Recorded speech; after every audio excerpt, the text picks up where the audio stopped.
Assalamualaikum warahmatullahi wabarakatuh. Pada malam hari ini, saya Teguh Prasetyanto akan mempresentasikan tentang tugas jurnalistik. Definisi dari simulasi. Simulasi menurut Shannon tahun 1975 adalah proses merancang model sistem nyata dan melakukan eksperimen dengan model ini untuk tujuan memahami perilaku sistem atau mengevaluasi berbagai strategi dalam batas-batas yang ditentukan oleh sistem. Kriteria atau seperangkat kriteria untuk pengoperasian sistem. Contoh drive truck. Saat mobil masuk jalan, pengemudi yang akan menelpon Fred memutuskan apakah akan mengantre atau tidak. Jika Fred memutuskan untuk meninggalkan restoran, dia pergi sebagai pelanggan yang tidak puas. Salah satu hal yang hebat tentang simulasi adalah mudahnya melacak jenis pelanggan ini. Di sebagian besar sistem dunia nyata, biasanya sulit untuk melacak pelanggan yang tidak puas. Jika Fred memutuskan untuk mengantre, maka dia menunggu sampai papan menu dengan speaker yang tidak dapat dipahami oleh manusia normal. Saat itu Fred memberikan perintah kepada pengambil pesanan. Setelah pesanan diambil, maka dua hal terjadi secara bersamaan. Fred bergerak maju jika ada ruang. Jika tidak ada ruang, maka ia harus menunggu di papan menu sampai ada ruang untuk maju. Begitu ada ruang, dia pindah agar pelanggan berikutnya bisa memesan. Pesanan dikirim kembali secara elektronik ke dapur, di mana ia disiapkan segera setelah juru masak tersedia. Begitu Fred mencapai jendela pengambilan, dia membayar dan mengambil makanannya jika sudah siap. Jika makanan belum siap, maka Fred harus menunggu sampai pesanannya siap.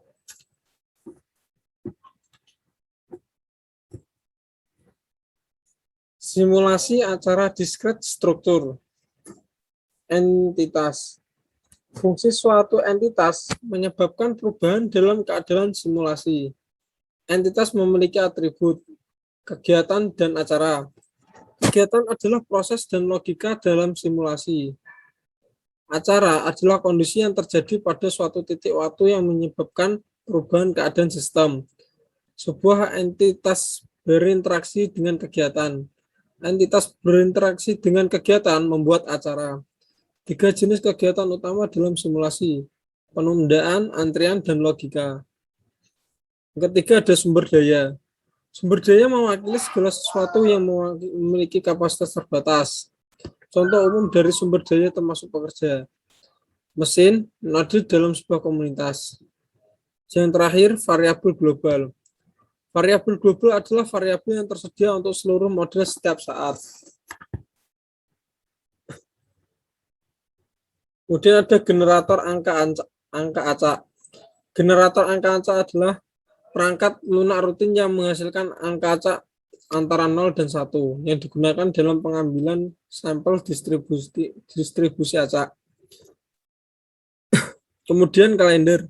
Kalender untuk simulasi adalah daftar kejadian yang dijadwalkan akan terjadi di masa yang akan datang. Selanjutnya ada variabel status sistem, dan yang terakhir kolektor statistik. Kolektor statistik adalah bagian dari simulasi yang mengumpulkan statistik pada keadaan tertentu atau nilai variabel global atau statistik kinerja tertentu berdasarkan atribut entitas. Ada 3 jenis statistik yang dikumpulkan, yaitu menghitung, tahan waktu, dan penghitungan. Menjalani melalui konsep-konsep. Keadaan pada siang hari. Untuk mobil 1, Corvette berada di jendela pengambilan pesanan menerima pesanannya. Mobil kedua dan 3 sedang mengantre menunggu jendela penjemputan pesanan. Mobil keempat dipesan di papan menu.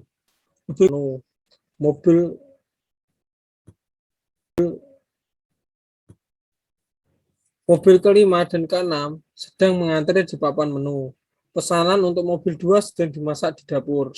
Pesanan mobil ketiga sedang mengantri di dapur. Mobil ketujuh dijadwalkan tiba di restoran di masa depan. Keadaan sistem pada jam 12.0020. Disinilah kita mendapatkan salah satu ide kunci tentang simulasi rahasia. Simulasi peristiwa diskrit memindahkan waktu simulasi saat ini melalui peristiwa dan waktunya alih-alih interval waktu yang berbeda. Jika kita memiliki interval waktu satu dunia yang berbeda, kita akan melewati 20 interval waktu sebelum sesuatu terjadi. Jadi alih-alih melewati 20 interval waktu tanpa terjadi apa-apa, kita langsung menuju acara terjadwal berikutnya, yang merupakan acara pertama di kalender, yang dijadwalkan terjadi pada pukul 12.0020. Acara itu adalah kedatangan mobil 7 ke restoran. Keadaan sistem pada jam 12.0040. Kami ingin mengambil satu langkah lagi dalam simulasi karena kami benar-benar melihat garis bergerak. Melihat tabel keempat, kita tahu bahwa acara terjadwal berikutnya adalah mobil 1. Selesai waktunya di jendela pengambilan pesanan pada pukul 12.0040. Hal pertama yang harus dilakukan adalah mengatur waktu saat ini sampai 12.0040. Ketika mobil 1 selesai waktunya di jendela pengambilan pesanan, kita tahu bahwa mobil 1 telah membayar pesanannya dan begitu pendapatan harus ditingkatkan sebesar nilai pesanan atribut mobil 1. Berikut penafsiran statistik output.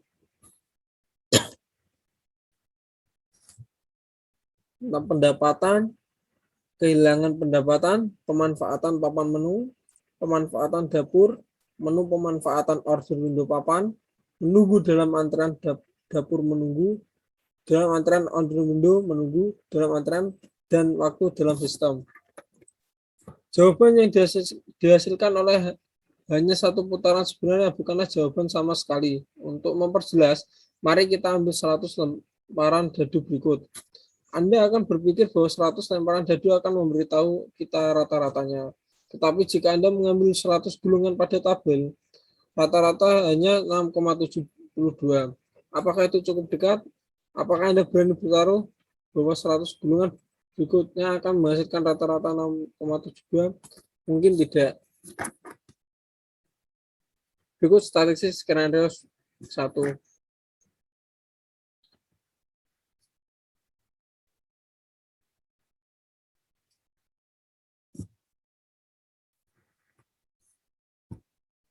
Berikut tabel tentang statistik skenario kedua.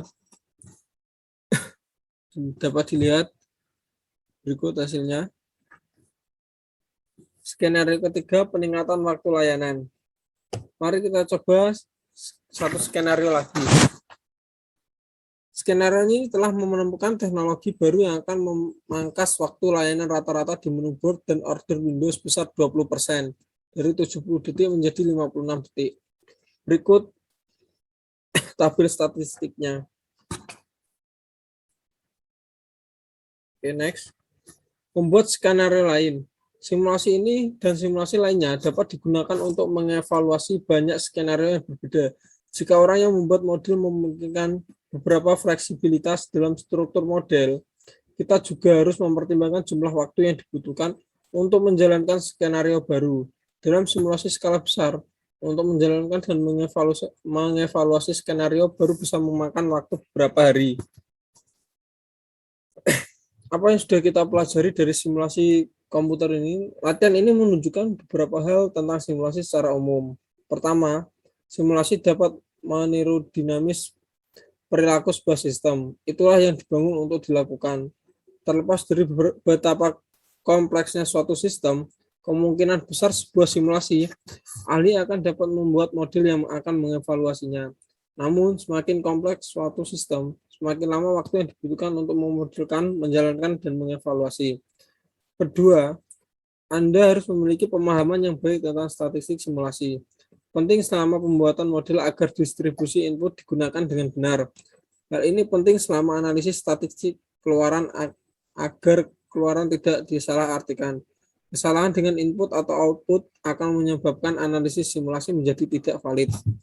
Ketiga, untuk menganalisis suatu sistem, simulasi digunakan untuk mengevaluasi skenario yang baik.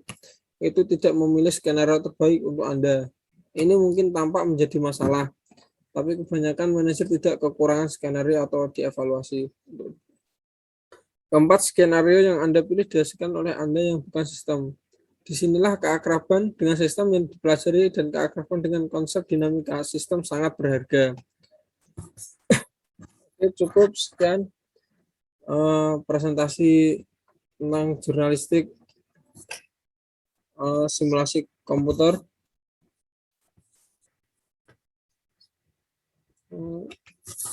Terima kasih. Wassalamualaikum warahmatullahi wabarakatuh.